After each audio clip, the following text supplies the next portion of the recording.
Homemade ginger garlic paste చేసుకోవడం అంటే అందరికీ ఇష్టమే. కానీ గార్లిక్‌ని పొట్టు తీయాలి అనంటే మాత్రం చాలా కష్టం గదా!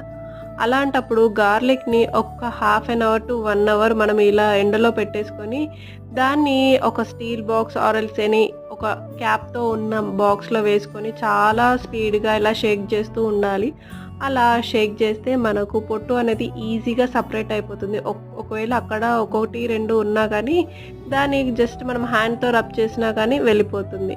చూసారు గదా! ఆల్మోస్ట్ పొట్టంతా క్లియర్ అయిపోయింది.